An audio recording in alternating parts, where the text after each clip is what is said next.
अस्सलामुअलैकुम दोस्तों, आवां मोहम्मद यासीन ऐं तव्हां ॾिसी रहिया आहियो असांजो YouTube channel Sindhi showbiz update. दोस्तों जो कि इन वीडियोज़ में आउं तव्हांखे ॿुधाइण वारो आहियां त सिंध जे सुरीली ऐं बेताज बादशाह शमन अली मीर अली साहब जी कहाणी ऐं अॼोकी हिन वीडियोज़ में आउं तव्हांखे इंशाअल्लाह शमन अली मीर अली साहब जी फुल कहाणी बायोग्राफी ॿुधाइण वारो आहियां त हू असुल में किथां जो हो ऐं किथे रहंदो हो ऐं हू शमन अली मीर अली साहब आम माण्हू थी करे एतिरी वॾी पंहिंजे नाले खे इज़त ऐं शोहरत हासिल कराई ऐं हिन वक़्तु शमन अली मीर अली पूरे पाकिस्तान में मशहूरु आहे। जीअं त हुन किथां स्टार्टिंग कई ऐं कहिड़ो हुन जो उस्ताद हुयो, इहो आउं तव्हांखे हिन वीडियो में ॿुधाइण वारो आहियां। पर दोस्तों तफ़सीली ॻाल्हि ॿोल शुरू करण खां पहिरियों आउं तव्हांखे हिकु नंढिड़ो रिक्वेस्ट कंदुसि, जेकॾहिं अञा ताईं बि असांजी हिन वीडियो खे तव्हां लाइक न कयो त महिरबानी करे असांजी हिन वीडियो खे लाइक कंदा, कमेंट्स कंदा ऐं सब्सक्राइब करणु न विसारींदा।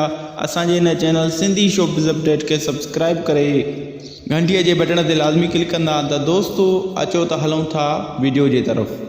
दोस्तों आउं तव्हांखे ॿुधाईंदो हलां त शमन अली मीर अली पंहिंजे कंहिं इंटरव्यू में इहो बयानु ॾिनो आहे त मुंहिंजी जेका पैदाश ऐं रहाइश हुई शुरू खां शुरू उहा मुंहिंजी थी शिकारपुर शहर में।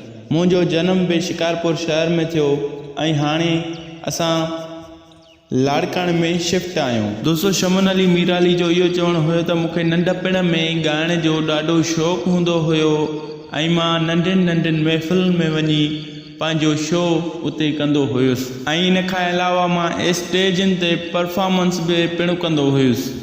ऐं इन खां अलावा शमन अली मीर अली जो इहो चवणु हुयो त मां नंढपण में केतिरा ई ॾुख ॾिठा आहिनि ऐं हीअ जेका मुंहिंजी इज़त ऐं शोहरत आहे मूं इहा ईअं हासिलु न आहे कई। काफ़ी सारा माण्हू मूंखे ईअं सम्झंदा आहिनि त शमन अली मीर अली हिन वक़्तु सफ़ा वॾो माण्हू थी वियो आहे ऐं जीअं त हू पंहिंजो नालो ॼमाए वेठो आहे। ऐं इन खां अलावा शमन अली मीर अली इहो चयो आहे त इहा बि मुंहिंजे परस्तारनि जी मूं ते महिरबानी आहे जो हिन वक़्त ताईं हू मुंहिंजा गाना ॿुधनि पिया। ऐं दोस्तों हाणे शमन अली मीर अली चयो आहे त मूं अॼु ताईं पंहिंजा केतिरा ई एल्बम काफ़ी प्रोडक्शन खे ॾिना आहिनि, जीअं त नाज़ प्रोडक्शन ऐं SR प्रोडक्शन जेका शाहिद राहुजे जी आहे, इन ते मूं केतिरा ई पंहिंजा एल्बम ॾिना आहिनि। ऐं दोस्तों वधीक शमन अली मीर अली जो इहो चवणु हुयो त मूं अॼोके ताईं काफ़ी फिल्मूं बि रिकॉर्डिंग पिणु करायूं आहिनि ऐं जीअं त मूंखे फिल्मुनि में बि तमामु सुठा ऐं बहितरीनु रोल याने कैरेक्टर्स ॾिना वेंदा हुया।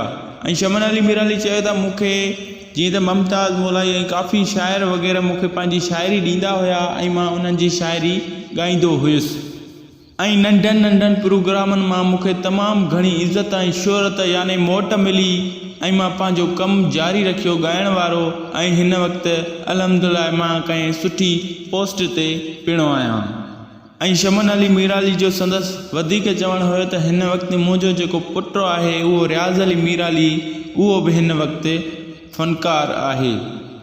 दोस्तों ही हुई अॼोकी वीडियो जेकॾहिं तव्हांखे असांजी पसंदि अचे त असांजी हिन वीडियो खे लाइक कंदा, कमेंट्स कंदा ऐं सब्सक्राइब करणु न विसारींदा। असांजे हिन चैनल सिंधी शोबिज़ अपडेट खे सब्सक्राइब करे घंटीअ जे बटण ते लाज़मी क्लिक कंदा। त दोस्तों वरी मिलंदासीं नेक्स्ट वीडियो में। अल्लाह हाफ़िज़।